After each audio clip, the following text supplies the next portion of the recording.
Tumawag yung kuya ko sa akin at sabi niya nasa bukid daw sila. Kaya naman sabi niya doon na lang daw kami magtanghalian. Pinagsusuot nga ako ni mama ng balanggot dahil nangingitim na daw ako. Ilang araw pa nga lang kasi ako dito sa Pinas ay nangingitim na talaga ako. Malabas na yung tunay kong kulay. Negra naman kasi talaga ako. Anyways, pupunta na kami sa bahay ng tito ko. Doon kasi yung daan papunta doon sa bukid. Habang naglalakad nga kami ni mama, sabi ko sa kanya sobrang laki ng pinagbago nitong barangay namin. Bago kasi ako umalis ay hindi pa ganito yung itsura nito. Fast forward nga, nakarating na kami dito sa bukid ng tito ko. Nanghuli pala sila kuya at ang mga pinsan ko ng isda dito sa fish pan. Naalala ko tuloy ng mga bata kami, madalas kami mag-picnic dito. Pero hindi pa ganito yung itsura nito. Tinanong ko nga si Kuya Jomar kung may nahuli din silang hipon. Nung mga bata kasi kami, tuwing mag-picnic kami dito, laging gumagawa yung mga tito ko ng jumping salad.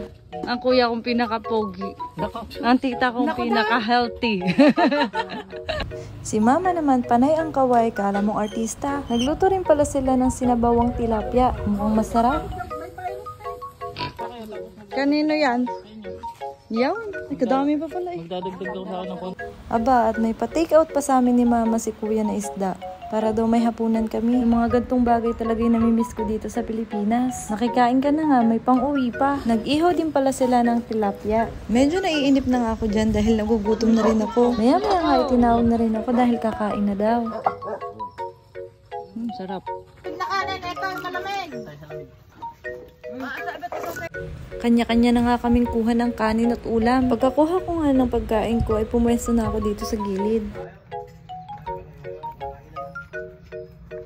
Sarap.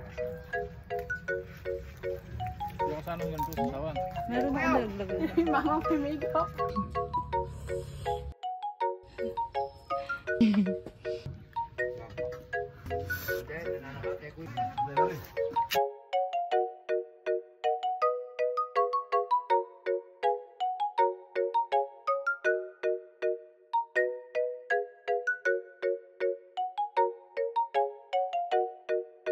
Anyways, dito ko natatapusin yung video ko.